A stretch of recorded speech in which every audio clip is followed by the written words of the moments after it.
Fall, je m'honore ce jour historique du 24 octobre 1945 qui a vu des hommes et des femmes inspirés des valeurs universelles de paix, de liberté et de justice porter sur les fonds baptismaux l'Organisation des Nations Unies.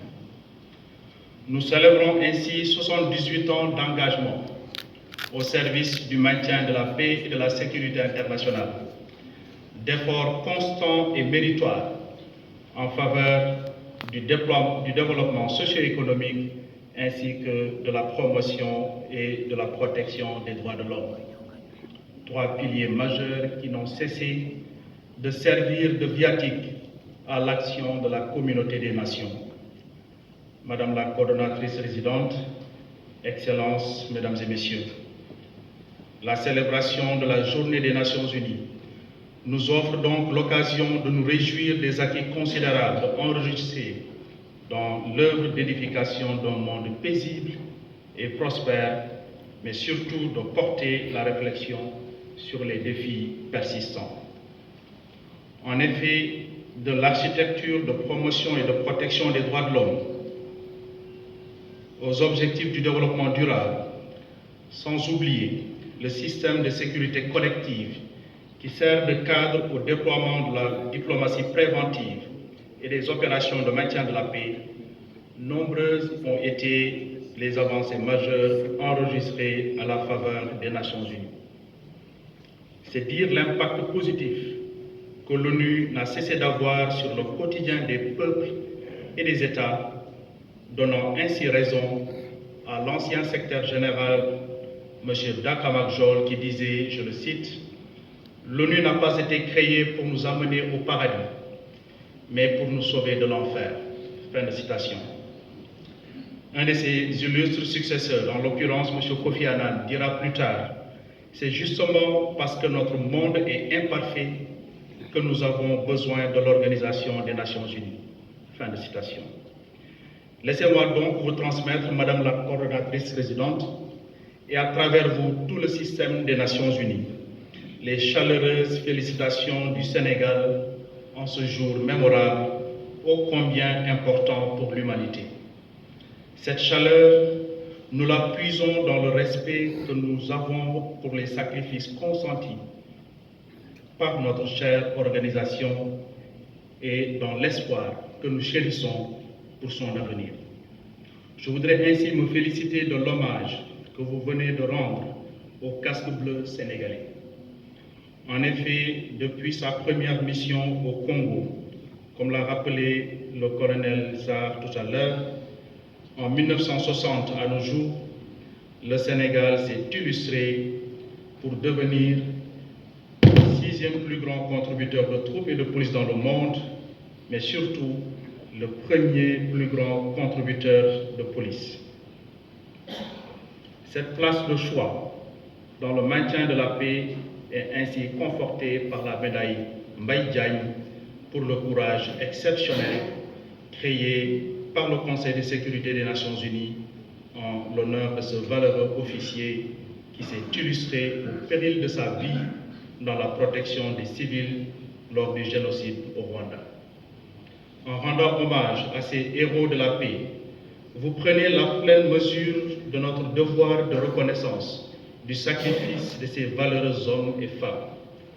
Ainsi, comment ne pas avoir une pensée pieuse pour tous ces casques bleus tombés sur le champ d'honneur, les idéaux des Nations Unies en bandoulière.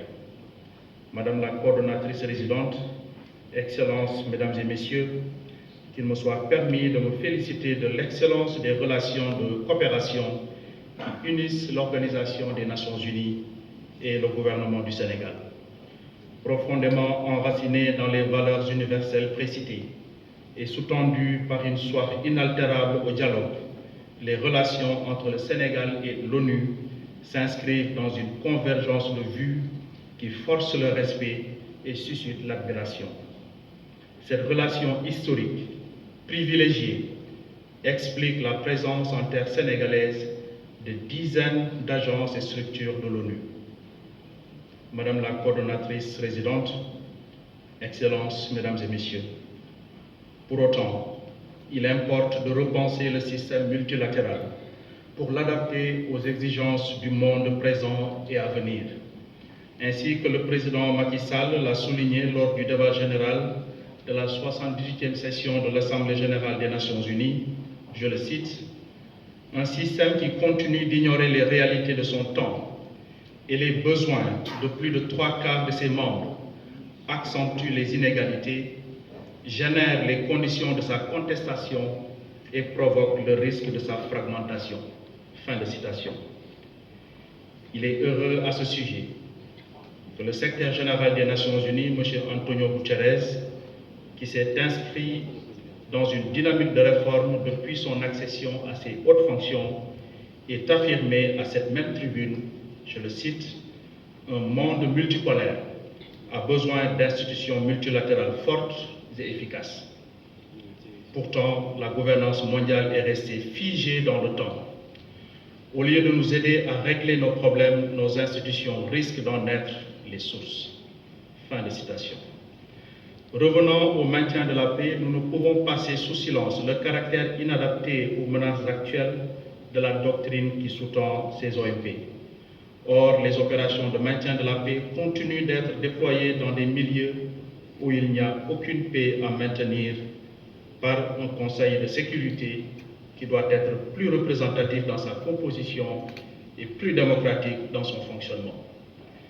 Madame la coordonnatrice résidente, Excellences, Mesdames et Messieurs, c'est fort de l'attachement du Sénégal au multilatéralisme que le président Macky Sall a érigé la Maison des Nations Unies à Diamniadio afin d'assurer de meilleures conditions d'existence et de travail aux différentes structures et agences du système des Nations Unies présentes au Sénégal. Soyez assurés que mon pays prendra les dispositions nécessaires pour la pleine opérationnalisation de ce bâtiment en vue de son inauguration très prochainement.